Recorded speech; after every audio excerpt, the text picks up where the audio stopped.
many hours a day you waste or how many hours a week you waste. And the classic answer is something like 4 to 6 hours a day. You know, inefficient studying, watching things on YouTube that not only do you not want to watch, that you don't even care about, that make you feel horrible about watching after you're done. And so if your life isn't everything it could be, you could ask yourself, well, what would happen if you just stopped wasting the opportunities that are in front of you? I should lose weight. I should work out. I should work harder. And then you know what? People don't do their shoulds. They get mad at themselves. And suddenly the thing you said should happen has to happen. That's when human beings change. Let's make it happen right now. Me and you, let's make it happen right now. Me and you, because you're smart enough. Progress has been made, but you got to keep on working. It's like God can't find the illusion that we have made it. No, let me tell you something. You got to keep on working. And we're going to make it happen, my man. Hey, sister, we're going to make it happen, but you got to get out your comfort zone. Because the next time you get an opportunity, you got to be ready.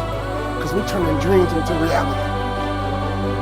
Just start working at it just a little bit, but do find out what your work is and hold on to it and don't let your dream go.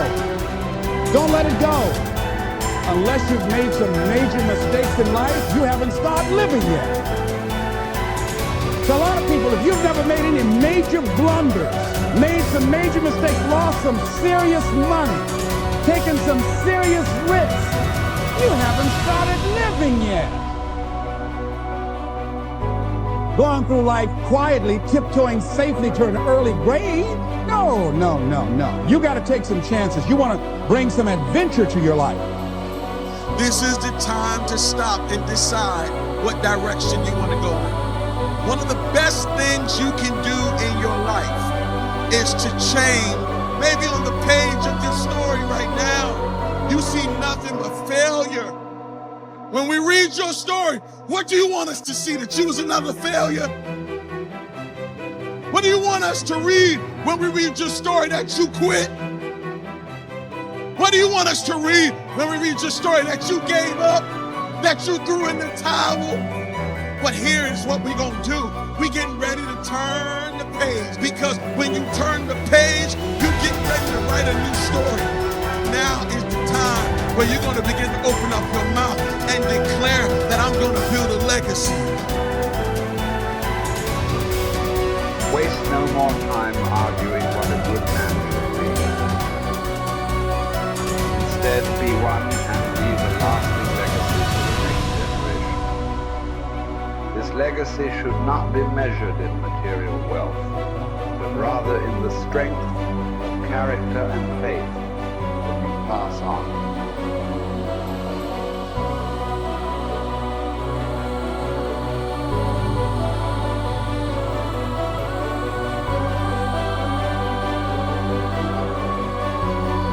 I genuinely am a force to move the world. You may not understand that yet, but you will eventually. And I genuinely believe I'm acting under the instruction of God to do good things. I want to make the world a better place. I genuinely believe my legacy is a good legacy. And I believe that eventually, when the legacy media catches up, they're going to understand I'm a good, positive influence. I think a man should have absolutely no interest in whether he's actually happy. If I wake up and I'm unhappy, I will do the exact same things as if I am happy. I will go to the gym the same. I will work the same. How I feel has no impact on how I live my life. I don't think happiness as an index is a healthy view for a man to have on life success. If you're waking up and going, oh, am I happy, am I not? You're looking at life wrong. I think of a man, if you put happiness if you move it down the scale, right? And you start looking at, am I successful? Am I competent? You know, am I achieving things? Am I respected? If you start to look at these indicators of your life, you're going to end up being happier without actually analyzing if you're happy or not. But we talk about weak men. This is what's scariest about this entire agenda they're trying to purport. Because their ideas, like the feminist idea and like the mainstream idea and like Logan Paul's ideas, all their ideals is if we weaken men, then if they become weak enough, they'll no longer be a threat. And I argue that point absolutely. I think the most dangerous men on earth are the weak men. I think inside of every single man, we're born with a fire inside of us that we do not control can destroy ourselves and other people. And if you look at men who have no emotional control, because that's what they're trying to teach us to have, to say, listen, you're a man, you're allowed to just cry all the time and have no emotional control, no stoicism, just react to your emotions. Do you know what happens when you tell men to just react to their emotions? Anger. You have school shootings, you have rape, You have violence. That's what happens when you tell men to have no emotional control. These school shooters are kids with no emotional control. Rapists are men with no emotional control. Violence and the bullshit you see on the street are men with no emotional control. Telling men to not be stoic is going to create a breed of violent young men who have no emotional control, can't control their emotions, and act out on them. That is absolutely not be more dangerous to society than me coming along and saying, listen, I don't give a how you feel, young man.